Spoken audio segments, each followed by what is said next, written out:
Commissioner Arun மேலே action எடுக்கணுமா வேண்டாமாங்கிறத decide பண்ணிக்கலாம் அப்படின்ட்டு ஒரு சப்மிஷன் பண்ணியிருக்கணுமா வேண்டாமா? நீங்கள் என்னத்துக்கு சார் இதுக்கு போனீங்க? சுப்ரீம் கோர்ட்டுக்கு போறீங்க. சுப்ரீம் கோர்ட் போகிறதுக்கு அவசியம் என்ன இருக்குன்னு நான் கேட்குறேன். எனக்கு புரியவே இல்லை. 2 சாத்தி அனுப்புறீங்க. பார்க்கலையா? அண்ணா நகரில் என்ன நடந்தது பார்க்கலையா? விருகம்பாக்கம் என்ன நடந்தது பார்க்கலையா? இன்னும் வேற எங்கேயோ தமிழ்நாட்டில் 2-3 இடங்கள் ஐநாவரத்தில் கூட ஒரு போலீஸ் இன்ஸ்பெக்டர் பிடிச்சி போயிட்டாங்க. கிரைம் இந்த சிண்டிகேட் இருக்கு பாருங்க, இந்த கிரைம் சிண்டிகேட், இதை பற்றி பயங்கரமான விவரங்கள் ஏதோ இருக்கு, அதை வெளியிடக்கூடாது, வெளியிட்டா அவ்வளோதான் அப்படிங்கிற மாதிரி அவங்க அந்த அந்த அந்த பத்திரிகையாளர் பேட்டி அந்த மாதிரி தான் இருந்தது. ஒரே கேள்வியை திருப்பி கேட்கும் போது கோவப்படுறாரு அந்த பிரஸ் மீட்ல. ஆமாம், பிரஸ் மீட்ல கோவம் வேறப்படுறாரு. சும்மா கேட்டுட்டு இருக்காதீங்க, எல்லாம் ஒரே மாதிரி கேளுங்க. அதாவது பதில் எங்க மாற்றி வந்துருமோ? ஆமாம், பதில் மாற்றி வந்துடும். அதுக்காக அந்த பயம் தான், வேற ஒன்றும் இல்லை. நீங்கள் எப்படி கேள்வி கேட்டாலும் ஒரு கூட்டம், அதுக்கு அந்த கிரிமினல் இன்வெஸ்டிகேஷன் அப்படி தான், ஒரே கேள்வியை மாற்றி தான் கேட்டுட்டு இருப்பாங்க. சிபிஐலாம் தான் பயங்கரமாக ஏதோ இந்த விஷயத்தை நீங்கள் அருணை காப்பாற்றுறதுக்காக சுப்ரீம் கோர்ட் வரைக்கும் போறீங்கன்னு சொன்னா உங்களுடைய எண்ணம் தவறு. இனிமே தொடர் போராட்டம் தான். இன்னுமே அடுத்த தேர்தல் டிஎம்கே பதவியிலேருந்து இறக்குற வரைக்கும் தொடர் போராட்டம் நடந்துகிட்டே தான் இருக்கும்.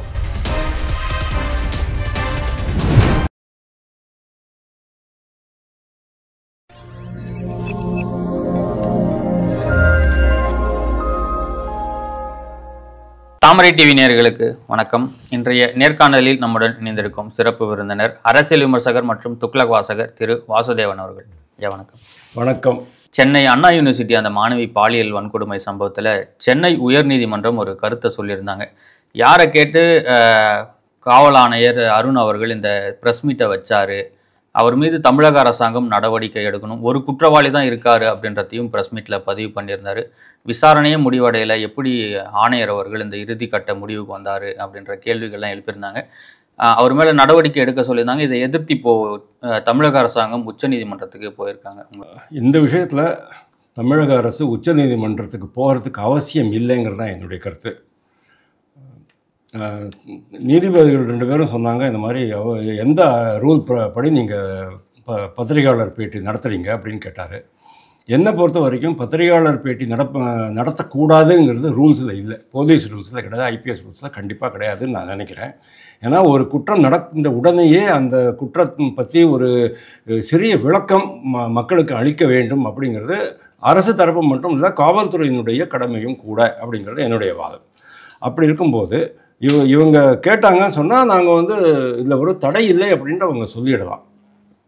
ஆனால் நீதிமன்றம் ஏன் அதை இந்த மாதிரி அவங்க மேலே நடவடிக்கை எடுங்க அப்படின்ட்டு சொல்கிறாங்க, நடவடிக்கை எடுங்கன்னு ஏன் சொல்கிறாங்க அப்படிங்கிறது எனக்கு என்ன காரணம் அப்படிங்கிறது தெரியல. அதில் 2-3 காரணங்கள் இருக்கலாம். ஒன்று, இந்த எஃப்ஐஆர் லீக் ஆச்சு பார்த்தீங்களா. ஒன்று, லீக் எப்படி எஃப்ஐஆர் லீக் ஆக முடியும்? காவல்துறையினுடைய கஸ்டடியில் இருக்கும்போது எஃப்ஐஆர் லீக் ஆகிருக்குங்கிறத ஒரு பெரிய குற்றம். அதுக்கு டெக்னிக்கல் கிளிச்ன்ற மாதிரி ஒரு விளக்கம். அதுக்கப்புறம் வரேன். டெக்னிக்கல் கிளிச் அப்படின்னு சொன்னாலும் நீங்கள் உடனே என்ஐசி மேலே போட்டு விடுவீங்களா? நேஷ்னல் இன்ஃபர்மேட்டிக்ஸ் சென்டர் மேலே பழி போட்டு விடுவீங்களா? எப்படி இங்கே அண்ணா பல்கலைக்கழகத்தை நடந்ததுக்கு கவர்னர் தான் காரணம் அப்படின்ட்டு இவங்க சட்டசபையிலே சொன்னாங்களே. ஆமாம். அதே மாதிரி இங்கேயும் நீங்கள் என்ஐசி மேலே பழி போட்டு விடுவீங்களா? அப்போ நீங்கள் எந்த பொறுப்பையும் நீங்கள் எடுத்துக்க மாட்டீங்களாங்கிற கேள்வி வரும். அதனால் அந்த இதுக்கு நம்ம போகக்கூடாது, தப்பு அது. ஸோ எஃப்ஐஆர் ரிலீஸ் ஆனதுக்கு, எஃப்ஐஆர் லீக் ஆனதுக்கு அந்த குற்றம் நடந்திருக்கிறது, அதுக்காக அதுக்கு மேலே ஆக்ஷன் எடுங்கன்னு அவங்க சொல்லியிருக்கலாம். 2வது, அந்த எஃப்ஐஆர்லேயே நீங்கள் தனிப்பட்ட முறையில் பல்வேறு விஷயங்களை போட்டிருக்கீங்க, அதுவே ஒரு தவறு. இவ்வளோ இன்ஃபர்மேஷன்லாம் எஃப்ஐஆரில் கொடுப்பீங்களா? தனிப்பட்ட விஷயம், எஸ்பெஷலி இந்த மாதிரி சென்சிட்டிவ் சமாச்சாரங்களில் கொடுக்கக்கூடாதுங்கிறது நம்மளுடைய விதி. அதையும் மீறி இருக்கிறீங்க அப்படின்னு நம்ம சொல்லலாம். 3வது குற்றம் அவர் செஞ்சது, அன்றைக்கே நான் இதை பதிவு பண்ணிருக்கேன் சார், அருண் சமாச்சாரத்தில் அன்றைக்கே சேம் டே நான் பதிவு பண்ணிருக்கேன். 3வது குற்றம் என்ன அப்படின்னா, இது வரைக்கும் நாங்கள் விசாரித்த வரைக்கும் இவர் ஒருத்தர் தான் குற்றவாளி அப்படின்ட்டு அவர் சொல்றாரு. அதை தான் நீதிமன்றமும் கேட்டிருந்தாங்க. எப்படி இறுதி முடிவுக்கு நீங்களே வரீங்க? இந்த மூணையும் கேட்டுட்டு அவங்க வந்து நீங்கள் ஆக்ஷன் எடுங்க அப்படிங்கிறாங்க. அதாவது take action against police commissioner Chennai comma if necessary அப்படின்னு தான் போட்டிருக்கு. இஃப் நெசசரி அப்படின்னு தான் போட்டிருக்கு. அப்படி இருக்கும்போது நீங்கள் என்ன பண்ணியிருக்கணும்? கவர்மெண்ட் ப்ளீடர் என்ன சொல்கிறாரு?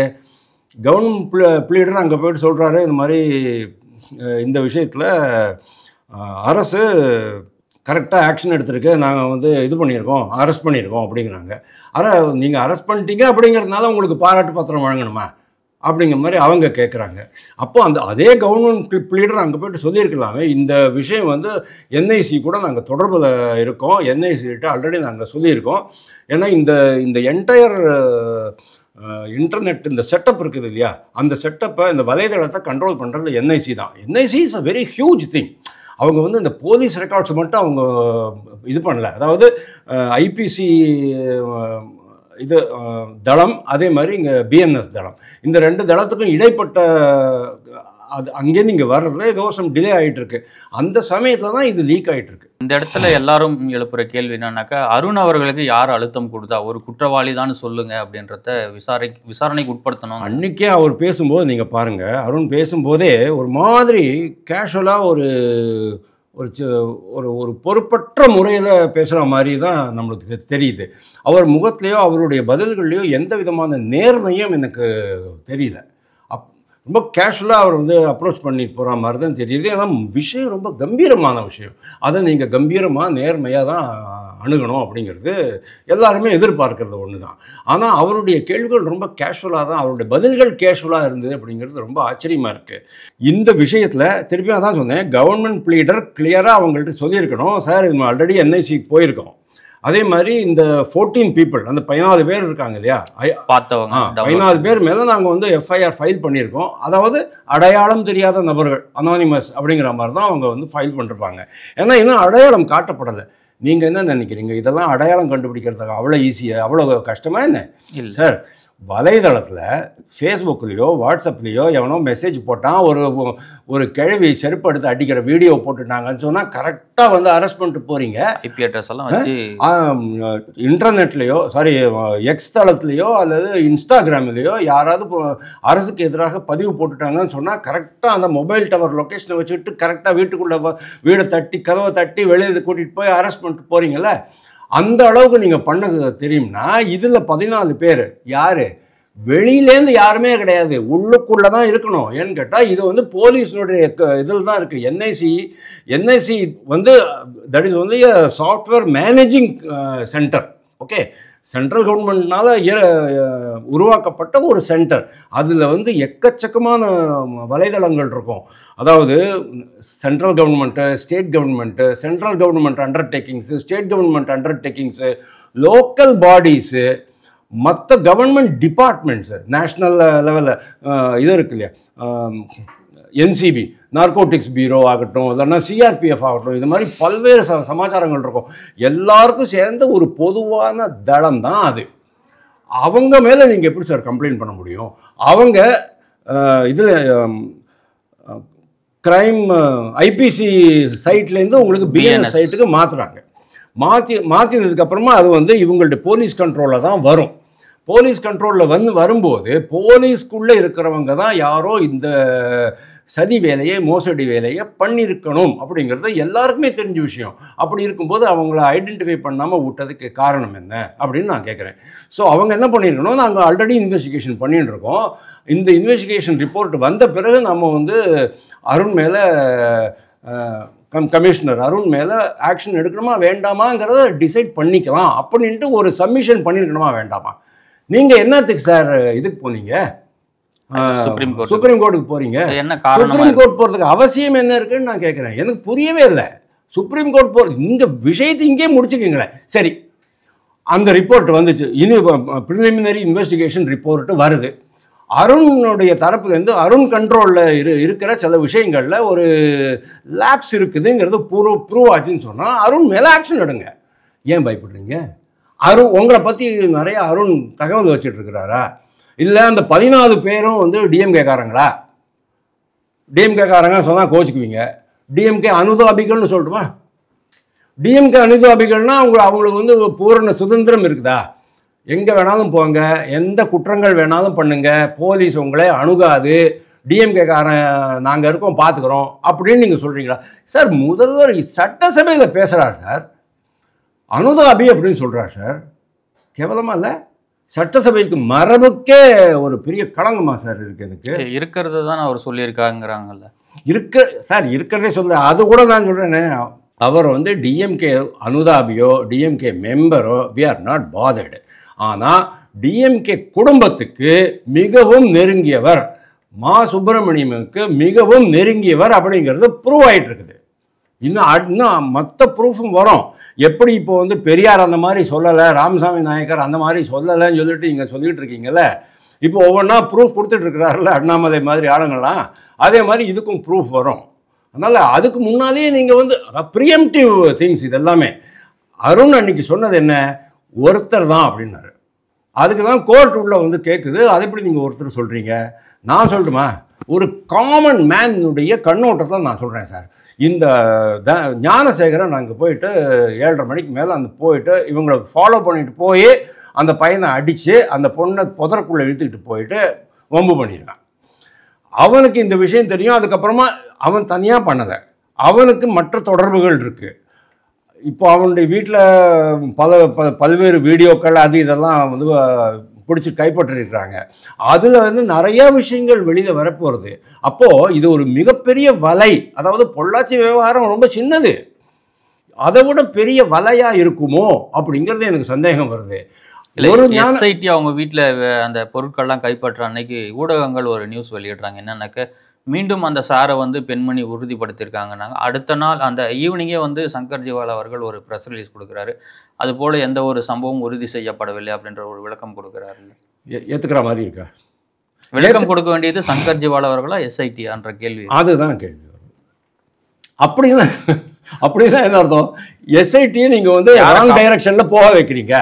அப்படி இல்லைன்னு சொன்னால் எஸ்ஐடி மெம்பர்ஸுக்கு நீங்கள் வந்து எச்சரிக்கை கொடுக்குறீங்க, அழுத்தம் கொடுக்குறீங்க அப்படிங்கிற மாதிரி தான் ஆகும். ஸோ இவங்க ஒரு ஞானசேகரன் தான் அங்கே போனார் அப்படிங்கிறது நிச்சயம். இன்னொரு தனசேகரன் போயிருக்கக்கூடாதா, இன்னொரு குணசேகரன் போயிருக்கக்கூடாதா? எவ்வளோ பேர் இதே மாதிரி, அதாவது ஞானசேகரனுடைய நண்பர்களும் அவனுடைய வழிமுறைகளை தெரிஞ்சுக்கிட்டு இதையே பண்ணியிருப்பாங்க அப்படிங்கிறது என்னுடைய இது. ஆனால் என்ன தெரியுமா, இந்த பெண்ணு தைரியமாக போயிட்டு இதில் இப்போ யூனிவர்சிட்டியில் அந்த பாலியல் குற்றத்தடுப்பு பிரிவுன்னு ஒன்று இருக்கும், குழு. அந்த குழுவில் அவங்க ரிப்போர்ட் பண்ணுறாங்க. அந்த குழுவினர் உடனே அந்த பொண்ணை கூட்டிகிட்டு போய் போலீஸ் ஸ்டேஷனில் கம்ப்ளைண்ட் பண்ணுறாங்க. பட் இதுக்கு முன்னால் நடந்தது எவ்வளவு கம்ப்ளைண்ட் ஆயிருக்காது. நிறைய பேர் போலீஸ் லெவலில் போய்ட்டு இது ஒன்று சுமூகமாக முடிச்சுட்டு போயிடுவாங்க. ஏன்னா இந்த மாதிரி ஒன்று போலீஸ் வரைக்கும் போயிடுச்சு சொன்னால் குடும்ப பேர் கெட்டு போயிடும். அதுக்கப்புறம் ரெண்டாவது, இந்த பெண்ணுக்கு நடந்த கொடுமை மாதிரி எஃப்ஐஆர் ரிலீஸ் ஆகி அதில் மொபைல் நம்பரு, அட்ரஸ்ஸு, அப்பா அம்மா தங்க தம்பி எல்லாருடைய பேரும் வந்துருச்சுன்னு சொன்னேன்னா அவ்வளோதான். அந்த குடும்பத்துக்கு 7 தலைமுறைக்கும் கெட்ட பேர் தான் வரும். அந்த மாதிரி ஆகக்கூடாது அப்படிங்கிறதுனால தான் பெண்கள் மோஸ்ட் ஆஃப் தெம் காவல் நிலையத்துக்கு போகிறதே இல்லை, புகார் கொடுக்கறதே இல்லை. புகார் கொடுத்தாலும் நீங்கள் என்ன பண்ணுறீங்க, அவங்களுக்கு புத்திமதி சொல்லி அனுப்பிச்சிடுறீங்க. அப்படியே அவங்க கேட்கலன்னு சொன்னால் 2 சாத்தி அனுப்புறீங்க, 2 சாத்தி அனுப்புறீங்க. பார்க்கலையா, அண்ணா நகரில் என்ன நடந்தது பார்க்கலையா, விருகம்பாக்கம் என்ன நடந்தது பார்க்கலையா, இன்னும் வேற எங்கேயோ தமிழ்நாட்டில் 2-3 இடங்கள் கூட ஒரு போலீஸ் இன்ஸ்பெக்டர் பிடிச்சி போயிட்டாங்க. எப்படி நீ இதை பண்ண முடியும் அப்படின்ட்டு. அந்த மாதிரி இருக்கும்போது எந்த பெண் சார் நீங்கள் அங்கே போயிட்டு கம்ப்ளைண்ட் பண்ணுவாங்கன்னு நீங்கள் எதிர்பார்க்குறீங்க? பண்ணவே முடியாது. அதனால தான் நான் திருப்பி சொல்கிறேன், நீ அரசுக்கு எதையோ மறைக்க ஆசை. ஒன்று, அருள்கிட்ட அரசு இந்த கிரைம், இந்த சிண்டிகேட் இருக்கு பாருங்க, இந்த கிரைம் சிண்டிகேட், இதை பற்றி பயங்கரமான விவரங்கள் ஏதோ இருக்குது, அதை வெளியிடக்கூடாது, வெளியிட்டா அவ்வளோதான் அப்படிங்கிற மாதிரி அவங்க அந்த அந்த பத்திரிகையாளர் பேட்டி அந்த மாதிரி தான் இருந்தது. அந்த பத்திரிகையாளர் பேட்டியிலேயே அவர் மேலே ஏதோ ஒரு அழுத்தம் இருந்த மாதிரி தான் நம்மளுக்கு ஃபீல் ஆச்சு. சார், சாதாரணமாக நம்ம இவ்வளோ வருஷமாக எல்லாத்தையும் பார்த்துட்டு தான் இருக்கோம். ஒரு ஆளுடைய ஒரு பிஹேவியரை வச்சு நம்ம சொல்ல முடியும், நீ அழுத்தத்தில் இருக்கிறியா இல்லையா அப்படின்னுட்டு, நீ சுதந்திரமாக பேசுகிறியா இல்லையா அப்படின்னுட்டு, உண்மையை பேசுகிறியா இல்லையா அப்படின்ட்டு, நேர்மையாக இருக்கியா இல்லையான்னுட்டு. அதனால நம்மளுக்கு அதை பார்க்கும்போதே தெரியும் அவர் ஏதோ ஒரு அர்த்தத்தில் இருக்கிறாரு. ஒரே கேள்வியை திருப்பி கேட்கும்போது கோவப்படுறாரு அந்த ப்ரெஸ் மீட்டில். ஆமாம், ப்ரெஸ் மீட்டில் கோபம் வேறப்படுறாரு. சும்மா சும்மா கேட்டுட்டு இருக்காதீங்க, எல்லாம் ஒரே மாதிரி கேளுங்க. அதாவது பதில் எங்கே மாற்றி வந்துருமோ. ஆமாம், பதில் மாற்றி வந்துடும். அதுக்கு தான் அந்த பயம் தான், வேற ஒன்றும் இல்லை. நீங்கள் எப்படி கேள்வி கேட்டாலும் ஒரு கூட்டம் அதுக்கு அந்த கிரிமினல் இன்வெஸ்டிகேஷன் அப்படி தான், ஒரே கேள்வியை மாற்றி மாற்றி தான் கேட்டுட்டு இருப்பாங்க. சிபிஐலாம் பயங்கரமாக இருக்கும். அந்த மாதிரி நம்மளை கொண்டாந்து விட்டுட்டா கஷ்டம் அப்படிங்கிறதுனால அவர் தன்னைத்தானே காப்பாற்றி கொள்ளணும். அதே சமயம் அரசையும் காப்பாற்றணும். திமுக அனுதாபிகளையும் காப்பாற்றணும். திமுகன்னு சொன்னால் தப்பு. திமுக அனுதாபிகளையும் நம்ம காப்பாற்றணும் அப்படிங்கிற அவர் மிகப்பெரிய பொறுப்பை வச்சுக்கிட்டு தான் அவர் வந்து பேசிகிட்டு இருக்கிறாரு. அதைத்தான் இது கேள்வி கேட்குது. இப்போ நீங்கள் என்ன பண்ணணும்? வெளிப்படை ஏதோ இந்த விஷயத்தில் நீங்கள் வந்து அருணை காப்பாற்றுறதுக்காக சுப்ரீம் கோர்ட் வரைக்கும் போறீங்கன்னு சொன்னா உங்களுடைய எண்ணம் தவறு. உங்களுக்கு ஏதோ உள்நோக்கம் இருக்குது. அரசு தான் இதை வெளிப்படுத்தணும், கிளியர் பண்ணணும். அண்ணா நகர் கேஸில் வந்து சுப்ரீம் கோர்ட் வரைக்கும் போயிட்டு வந்தாங்க திமுக, சிபிஐ விசாரணை கூடாதுன்றதை. அதுக்கப்புறம் தான் சுப்ரீம் கோர்ட்டு எஸ்ஐடி ஃபார்ம் பண்ணாங்க. இப்போ அந்த வழக்கில் அதிமுகவை சேர்ந்த நபர் ஒருத்தரும் அப்புறம் காவல் ஆய்வாளரையும் கைது பண்ணியிருக்காங்க. குற்றவாளியை தப்பிக்க வைக்க பார்த்தாங்க 2 பேரும் அப்படின்னு. கரெக்ட். அதிமுக குற்றவாளியை காப்பாற்றுறதுக்கு தான் உச்சநீதிமன்றம் போனாங்களா திமுக அப்படின்ற ஒரு கேள்வி எழுவல அந்த இடத்துல. அது எப்படி வேணாலும் நீங்கள் இன்டர்பிரட் பண்ணிக்கலாம். அவனை காப்பாற்றலன்னு சொன்னால் இன்னும் அவனோட சேர்ந்துருக்கிறவங்கலாம் திமுக அனுதாபிகளாக என்ன பண்ணுவீங்க? எல்லாமே பாசிபிலிட்டிஸ் இருக்குது சார். இந்த இடத்துல எடப்பாடி பழனிசாமி அவர்களை நம்ம பாராட்டி ஆகணும். உடனடியாக கட்சியை விட்டு நீக்கம் பண்ணிட்டார். ஆமாம், நீக்கிட்டாங்க சார். நான் சிம்பிளாக ஒரு கேள்வி கேட்குறேன். ஞானசேகரனுடைய மாடஸ் ஆப்ரண்டி என்ன? ஒரு மினிஸ்டர் கூட, உதயநிதி கூட, இவங்க கூட ஃபோட்டோ எடுத்துக்க வேண்டியது, வலைதளத்தில் போட்டுற வேண்டியது, அதுக்கப்புறமா பல நிகழ்ச்சிகளில் கலந்துக்க வேண்டியது. ஜாஃபர் சாதிக் அப்படி தான் சார் பண்ணோம். ஜாஃபர் சாதிக், அதாவது டிஎம்கே கூட நம்ம நெருக்கமாக இருக்கோம் அப்படிங்கிறது ஒரே ஒரு தகுதி. அந்த தகுதியை வச்சுட்டு நீங்கள் என்ன கிரிமினல் ஆக்டிவிட்டீஸில் வேணாலும் ஈடுபடலாம், காவல்துறை உங்களை அண்டாது அப்படிங்கிற அந்த தைரியத்தை யார் கொடுக்குறதுன்னு கேட்டால் டிஎம்கே கவர்மெண்ட் கொடுக்குறது, டிஎம்கேனுடைய முதல் குடும்பம் கொடுக்கறதுன்னு நான் சொல்கிறேன். ஏன்னா அவர் முதல் குடும்பத்து கூட தான் அவர் வந்து ஃபோட்டோ எடுத்துகிட்டு இருக்கார். உங்கள் வீட்டுக்கு வந்தேன்னு சொன்னால் எனக்கு எவ்வளோ தூரம் சார் நீங்கள் அலோவ் பண்ணுவீங்க? கிச்சன் வரைக்கும் அலோவ் பண்ணுவீங்களா? பெட்ரூமில் அலோவ் பண்ணுவீங்களா? மாட்டீங்க. ரொம்ப நெருக்கமாக வீட்டுக்குள்ள அனுப்பணும், இல்லைன்னா வாசப்படியை தாண்டி அப்படியே வெளியே. ஆமாம், வாசலோட வச்சுக்கோ அப்படின்றவாங்க அவங்க அம்மா, இல்லையா? ஆமாம், எல்லாம் வாசலோட வச்சுக்கடா அப்படின்றவாங்க. உங்களோட ரொம்ப க்ளோஸு, உங்களோட சின்ன வயசுலேருந்து இப்போ நான் சேர்ந்து படிச்சிருக்கேன் அப்படிங்கும்போது உங்கள் வீட்டில் டைனிங் டேபிளில் வந்து சாப்பிட்ற அளவுக்கு எனக்கு உரிமை வந்துடும். இது அந்த உரிமை தான். அனுதாபிலாம் நீங்கள் சொன்னால் மக்கள் நம்ப மாட்டாங்க. ஏன்னா இப்போ இருக்கிற ஆதாரம், இப்போது இது வரைக்கும் வெளியிடப்பட்ட ஆதாரங்களே ரொம்ப கிளியராக தெரிகிறது, சொல்லுது மா சுப்பிரமணியம் மிக மிக நெருங்கியவர் அப்படின்ட்டு. ஏன் மா சுப்பிரமணியம் அதுக்கப்புறம் காணாமல் போயிட்டார் சார்? துணை முதல்வர் எங்கே சார் காணாமல் போயிட்டாரு? எல்லாத்துக்கும் போயிட்டு ஏதோ ஒரு கமெண்ட் போட்டுக்கிட்டே இருப்பாரு, சங்கிகளுக்கு எரியுது அப்படிம்பாரு, சங்கிகளுக்கு எரியுது அப்படிம்பாருல்ல. இப்போ திடீர்னு ஆளையே காணோம். இந்த விஷயத்தில் தமிழ்தாய் விஷயத்தில் தூர்தர்ஷனில் அந்த நிகழ்ச்சியில் நடந்ததுக்கு ஆளுநர் அப்படி இப்படின்லாம் இது பண்ணி விட்டீங்க, பிராக்கெட் பண்ணி விட்டீங்க. ஒரு வாரத்தில் அதே ரிப்பீட் ஆச்சு. உதயநிதி கலந்து கொண்ட நிகழ்ச்சியில் தமிழ்தாய் வாழ்த்து, தமிழர்களுக்கே தமிழ்தாய் வாழ்த்து பாட தெரியல. 2-3 பெண்கள் பாடின போது 2-3 முறை மிஸ்டேக் ஆச்சு. என்ன பண்ணுறதுன்னு தெரியல. உடனே வந்து சொல்லிட்டு போகிறாங்க, பெருசு பண்ணிடாதீங்க. ஆமாம் ஐயா, நீங்கள் பெருசு பண்ணிடாதீங்க அப்படின்னு அவர் சொல்கிறாரு. அதுக்கப்புறமா முதல்வர் 2 நிகழ்ச்சிகளை கலந்துக்கிறாரு. ஒன்று கோயம்புத்தூர், இன்னொன்று சவுத்தில் எங்கேயோ தமிழ்தாய் வாழ்த்து. 2 இடத்துலையும் தமிழ்தாய் வாழ்த்து பாடவே இல்லை. ஆனால் திருப்பியும் நேர்த்திக்கு பாருங்கள். அதாவது இந்த அண்ணா நான் எங்கேயும் சுத்துறேன்னு நினச்சிக்காதீங்க. கரெக்டாக நான் அண்ணா பல்கலைக்கழக மேட்டர்லேயே தான் இருக்கேன். அண்ணா பல்கலைக்கழக மேட்டர்லேருந்து மக்களை திசை திருப்புவதற்காக திருப்பியும் ஆளுநர் தேசிய கீதம் பாட சொல்கிறாரு, தமிழ்தாய் வாழ்த்து அவமதிச்சிட்டார். எங்கேயா அவமதிச்சார் தமிழ்தாய் வாழ்த்தை? தமிழ்தாய் வாழ்த்து பாடின அப்புறம் கூட தேசிய கீதம் பாடுங்க அப்படின்னு தான் சொல்கிறாரு. உங்கள்கிட்ட ஒரு கேள்வி கேட்குறேன். தமிழ்தாய் வாழ்த்து முதன்மை பெற வேண்டுமா, தேசிய கீதம் முதன்மை பெற வேண்டுமா? தேசிய கீதம் தான் முதன்மை பெறும். யாருமே சின்ன குழந்தைகள் இருக்கணும்னா சொல்லுங்க நீங்கள். ஏன்னா வெள்ளக்காரன் வந்து சுதந்திரம் கொடுத்தது தமிழ்நாட்டுக்கு கிடையாது. அப்போ தமிழ்நாடே இருக்கல, மெட்ராஸ் மாகாணம், மெட்ராஸ் ப்ராவின்ஸ் தான் இருந்தது. அவன் வெள்ளக்காரன் வந்து இந்தியா, அதாவது நம்ம மூவர்ண கொடி, அதுக்கு தான் அவன் வந்து இது கொடுத்துருக்கான். அந்த தேசிய கீதத்துக்கு தான் சுதந்திரம் கொடுத்துருக்கான். ஓகே, அதுலேருந்து வந்தது தான் மெட்ராஸ் மாகாணம். அந்த மெட்ராஸ் மாகாணத்துலேருந்து பிரிஞ்சது தான் தமிழ்நாடு. அப்போது நீங்கள் ஒரு அசம்பிளின்னு வரும்போது முதல்ல தேசிய கீதம் பாடணும், கவர்னர் உரை நிகழ்த்துவார், அதுக்கப்புறம் தேசிய கீதம் பாடணும், அனைவருக்கும் வணக்கம் சொல்லிட்டு அவர் போயிடுவார். நீங்கள் தேசிய கீதம் பாடாமல் முதல் தமிழ்த்தாய் வாழ்த்து பாடி இருக்கிறதே பெரிய தப்பு. அதுக்கப்புறம் கூட ஆளுநர் என்ன சொல்கிறாரு, பரவாயில்ல தேசிய கீதம் இப்போ பாடுங்க அப்படிங்கிறாரு. முதல்லையே அப்பாவும் சபாநாயகர் அவருடைய வீட்டில் போயிட்டு இன்வைட் பண்ணும்போதே, இங்கே பாருங்கள் நம்மளுக்குள்ள நிறையா கசப்பான நிகழ்வுகள் ஏற்பட்டிருக்கு கடந்த காலத்தில், அதெல்லாம் வேண்டாம், தள்ளி வச்சுருவோம், மறந்துடுவோம், இந்த ட்ரிப்பு நல்லபடியாக நடத்துங்க அப்படின்ட்டு அவர் சொல்கிறாரு. ஆளுநர் விண்ணப்பம் கொடுக்குறாரு, சபையை நடத்துறது சபாநாயகர். அவர் பண்ணியிருக்கணுமா வேண்டாமா சார்? அப்படியும் கூட ஃபஸ்ட்டு தமிழ்த்தாய் வாழ்த்து பேசின பிறகு கூட அவர் இதை சொல்கிறாரு, தேசிய கீதம் பாடுங்கன்றாரு. அப்போ தேசிய கீதம் எல்லாம் கிடையாது அப்படின்னு சொன்னான்னா, மூஞ்சில் அடித்த மாதிரி பதில் சொன்னால் அதான் கஸ்டு ரிஃப்யூசல் அப்படின்னாரு. அப்போது ஆளுநர் உரையை படிக்கிறதா இல்லை வெளிநடப்பு செய்கிறதா? ஏன்னா தேசிய கீதத்தை நீங்கள் அவமதிச்சிருக்கீங்க, நாட்டின் இறையாண்மையை நீங்கள் அவமதிச்சிருக்கிறீங்க, நாட்டின் கொடியை நீங்கள் அவமதிச்சிருக்கிறீங்க. மரபு வேற விஷயம், மரபுங்கிறது ஒன்றும் கிடையாது, மரபு ஏற்படுத்திக்கிறதா அது ஒன்று. மரபுங்கிறது அந்த கால சூழ்நிலைக்கேற்ப அப்பப்போது மாறும். ஃபார் எக்ஸாம்பிள் 1922 இந்த சட்டசபை ஆரம்பித்த போது மரபு இருந்திருக்கும், அதுக்கப்புறமா சுதந்திரம் வாங்கின பிறகு அந்த மரபு மாற்றப்பட்டிருக்கும், யாருக்கும் தெரியாது. அதே மாதிரி 1967 அண்ணாதுரை சீஃப் மினிஸ்டர் ஆனதுக்கப்புறமா கூட ஒரு புதிய மரபு ஏதாவது ஏற்படுத்தப்பட்டிருக்கும். ரெண்டு எக்ஸாம்பிள் நான் உங்களுக்கு சொல்கிறேன் சார், இது ஹிஸ்டாரிக்கல் எக்ஸாம்பிள் தான். ஓகே, இது நம்ம நேயர்களை போய் சேரணும், அதுக்காக சொல்கிறேன். குடியரசுத் தலைவர் பாராளுமன்றத்துக்கு வரும்போது ஒரு குதிரை வண்டியில் வருவார், அதுக்கு பேர் பக்கி அப்படிம்பாங்க, BUGGY. 6 குதிரைகள் பூட்டப்பட்ட பல்லாக்கில் வருகிறார்.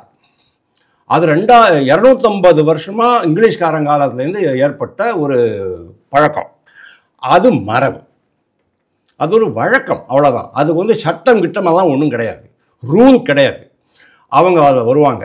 250 வருஷமாக நடந்த ஒரு அந்த இதை 210 வருஷமாக நடந்தது, அது 40 வருஷமாக நடக்கலை, நம்ம நாட்டில் நடக்கலை.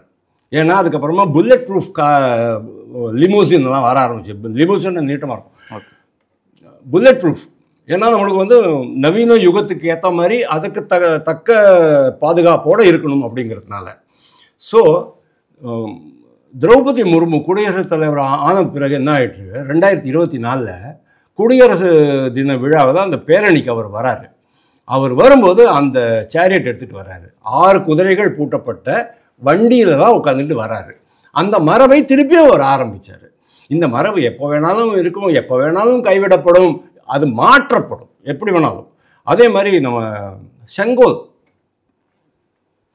பாராளுமன்றத்தில் செங்கோல் இருக்கல, பாராளுமன்றத்தில் செங்கோல் அப்படிங்கிறது யாருக்குமே தெரியாமல் இருந்தது. அதுக்கப்புறம் தான் நம்ம தேடி கண்டுபிடிச்சோம். நம்ம திருவாவடுதுறை ஆதீனத்துக்கு ஆளுநர் போகிறாரு, எதுக்கு இந்த ஆள் அங்கே போகிறாருன்னுட்டு டிஎம்கே காரனுக்கெல்லாம் ஒரே பீதி, வயிற்றில் கலக்கம். 6 மாதத்துக்கு அப்புறம் தான் தெரிஞ்சது அவர் போன விஷயம் செங்கோலுக்காக தான் அப்படின்ட்டு. அப்புறம் அந்த செங்கோலை எப்படியே தேடி எடுத்துடுறாங்க, அது எங்கேயோ நேருனுடைய கைத்தடி அப்படிங்கிற மாதிரி அங்கே வச்சுருந்தாங்க, மியூசியத்தில் வச்சிருந்தாங்க. அதை எடுத்துகிட்டு நரேந்திர மோடி என்ன பண்ணுறாரு, பூஜையெல்லாம் பண்ணி அதை அதுக்கு ஒரு ஹோலினஸ் கொடுத்து அதை கொண்டு போயிட்டு இதில் வைக்கிறார், பாராளுமன்றத்தில் வைக்கிறாரு. இது ஒரு புதிய மரபை நாம் ஏற்படுத்தி இருக்கிறோம், இதுக்கு முன்னால் கிடையாது. அதுக்காக இதுக்கு முன்னால் இருக்கிறதே இப்போ பண்ணுறீங்க அப்படின்னு கேட்க முடியாது. ஏன் இப்போ எதுக்கு பண்ணணும் அப்படின்னு நீங்கள் கேட்க முடியாது, அப்போது ஏன் பண்ணலேங்கிறது நீங்கள் கேட்க முடியாது. ஏன்னா மரபுகள் அந்த மாதிரி, ஆனால் ரூல் அப்படி கிடையாது. ஹோம் மினிஸ்ட்ரி கொடுத்த அந்த ரூலில் ரொம்ப கிளியராக இருக்குது, இந்த மாதிரி தேசிய கீதம் பாடணும், ஆளுநர் உள்ளே வரார். அதே மாதிரி ஆளுநர் வரும்போதே அவங்க அணிவகுப்பு நடத்துது, அந்த அணிவகுப்பில் தேசிய கீதம் பாடப்பட்டது அப்படின்னு சொல்கிறீங்க. அது அறைக்கு வெளியில் நடக்கிறது. அதாவது ஒரு காவல்துறையினருடைய அணிவகுப்பின் போது அந்த இவர் சல்யூட் பண்ணுவார், அவங்க நடந்து போவாங்க. அப்போ தேசிய கீதம் பாடுவது அவங்களுடைய மரபு. சட்டசபைக்குள்ளே வரணும், சட்டசபைக்குள்ளே வரும்போது இங்கே ஒரு ரூலு, அந்த ரூலை தான் இவங்க கடைபிடிக்கல அப்படிங்கிறது ஆளுநர் சொல்கிறாரு. ஸோ இந்த விஷயத்தை வச்சுக்கிட்டு நம்ம அண்ணா பல்கலைக்கழக மேட்டரை க்ளோஸ் பண்ணிடலாம் அப்படின்ட்டு அவங்க பார்த்தாங்க. இன்னைக்கு டிஎம்கே சட்டமன்ற உறுப்பினர்கள்லாம் அண்ணா நகர்ல கைது செய்யப்பட்ட அந்த ஏடிஎம்கேக்காரரை வச்சு இவர் தான் அந்த சார் அப்படின்ற ஒரு பதாகையை ஏந்திட்டு போயிட்டு இருக்காங்க. ரொம்ப சூப்பர். டிட் ஃபார் டேட், நீயா நான் பாத்திரலாம் அப்படின்ற tit for tat, tit for tat பாத்திரலாம் அப்படின்னு அவங்களும் இறங்கிட்டாங்க. அதாவது இந்த அவங்க சொல்கிறாங்கல்ல, யாருக்கும் தலை வணங்க மாட்டோம் அப்படிங்கிற அந்த இது இருக்கு இல்லையா, நியாயத்துக்காவது நீங்கள் தலை வணங்குங்க, நேர்மைக்கு தலை வணங்குங்க. இந்த விஷயத்தை பாருங்கள், யாராவது அருண் பற்றி பேசுகிறோம், மற்ற இதெல்லாம் பற்றி பேசுகிறோமே தவிர ஞானசேகரனை பற்றி யாருமே பேசுகிறது இல்லை. ஞானசேகரன் இப்பேற்பட்ட குற்றம் புரிஞ்சிருக்கிறாரு, அவருக்கு வந்து 20 கேஸ் இருக்குது, 6 கேஸ் ப்ரூவ் ஆகிட்டு இருக்கு, அவன் ஏன் போலீஸ் ஸ்டேஷனில் போய் இது பண்ணலை, கண்காணிக்கலை அப்படிங்கிறத பற்றி யாரும் பேசலை. அங்கே இருக்கிற பாதுகாப்பு சீர்கேடு, பாதுகாப்பு துறையினுடைய சீர்கேடு பற்றி யாருமே பேசலை. உதயநிதியும் இப்போ இருக்கிற ஒருத்தரும் டிஎம்கே எம்எல்ஏவும் அங்கே இதுவாக இருக்காரு, செனட்டில் இருந்தாங்க, அவங்க சிண்டிகேட்டில் இருந்தாங்க. அவங்க என்ன பண்ணினாங்க, what are their contributions to MLA Paranthaman, அதை பற்றி யாருமே பேசுறது ஒன்றுமில்லாத விஷயம். இதை பற்றி உட்காந்து பேசிக்கிட்டு உட்காந்துருப்பாங்க. இந்த மாதிரி தான் மடைமாற்றம் சமாச்சாரத்தில் நடக்கிறது. இன்னொன்று முக்கியமாக சொல்ல வந்த இதில், அந்த போராட்டம் அப்படிங்கிறத இவங்க ஏன் ஸ்டாப் பண்ணாங்க அப்படிங்கிறது தெரியல. அதாவது டிஎம்கே டிஎம்கே எதிர்க்கட்சியாக இருக்கும்போது எவ்வளவு போராட்டங்கள் பண்ணினாங்க. உங்களுடைய தோழமை கட்சிகளே உங்களை வந்து குற்றம் சாட்டும் அளவுக்கு அவசர நிலை பிரகடனப்படுத்தி விட்டீர்களா, மறைமுக அவசர நிலையா அப்படிங்கிற கேட்குற அளவுக்கு இந்த கவர்மெண்ட்டு இன்றைக்கி தமிழ்நாட்டை கொண்டாந்து வச்சிருக்கு அப்படிங்கிறது ரொம்ப பயங்கரமான துர்பாகியம். அறவழி போராட்டம் அன்றைக்கி மட்டும் ஏடிஎம்கே ப்ளஸ் பிஜேபி 2 பேரும் அங்கே போராட்டம் நடத்தும் போது அவங்கள அரெஸ்ட் பண்ணாமல் இருந்திருந்தாங்கன்னு சொன்னால் ப்ராபபிளி அண்ணாமலை தானே ஷார்ட்டாக அடிச்சிருக்க மாட்டார்.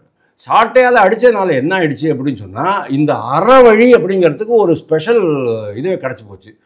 அந்த ஒரு 2 போராட்டம் 3 போராட்டம் நடந்துட்டு கலைஞ்சு போய் கண்டினியூ இன்னுமே தொடர் போராட்டம் தான். இன்னுமே அடுத்த தேர்தல் வந்து டிஎம்கே பதவியிலேருந்து இறக்குற வரைக்கும் தொடர் போராட்டம் நடந்துக்கிட்டே தான் இருக்கும். திருப்பூர் சம்பவத்துக்கு கையெழுத்து இயக்கமெல்லாம் ஆரம்பிச்சிருக்காரு அண்ணாமலை அவர்கள். எக்ஸாக்ட்லி. அதே மாதிரி இன்னும் நிறையா வரப்போகுது. இப்போ இந்த 2025 2026 அந்த 4 மாதம் ஃபுல்லாகவே மொத்தமாக போராட்டமாக தான் இருக்க போகிறது தமிழ்நாட்டில். இந்த அரசுக்கு மிகப்பெரிய சோதனை காலமாக தான் இருக்கும் அப்படின்னு நான் நினைக்கிறேன். நீங்கள் வந்து சத்ரு சம்ஹாரம் யஜ்ஞம் பண்ணுங்க அப்படிலாம் சொன்னால் யாரையானு கூப்பிட்டு கால் கழுவி பாத பூஜையெல்லாம் பண்ணுங்க, வேண்டாம் சொல்லலை. ஆனால் இதெல்லாம் பண்ணினாலும் கூட உதயநிதிக்கு அடுத்த ப்ரமோஷன் என்ன, முதல்வர் ப்ரமோஷன். அவர் கட்சியும் பிடிச்சிருவார், முதல்வர் பதவிக்கு போட்டியும் போட ஆரம்பிச்சிடுவார். அதுவும் he will be chief minister candidate for 2026ங்கிறது எல்லாருமே சொல்லக்கூடிய ஒரு சமாச்சாரம் தான். அவ்வளவு ஈஸியாக அவங்களுக்கு அமையாது. அதாவது இந்த குடும்பம் வந்து நம்ம பிள்ளைக்கு ஒரு நல்ல சூழ்நிலை ஏற்படுத்தி கொடுக்க வேண்டும்னு எதிர்பார்த்துக்கிட்டு இருந்தாங்க இல்லையா, அந்த சூழ்நிலை, பாதுகாப்பான சூழ்நிலை எங்கே நம்ம பிள்ளை வந்து ராஜா மாதிரி இருப்பார் அப்படின்ட்டு, அந்த மாதிரி ஒரு பாதுகாப்பான இணக்கமான சூழ்நிலை உதயநிதிக்கு இருக்காது அப்படிங்கிறது என்னுடைய கருத்து.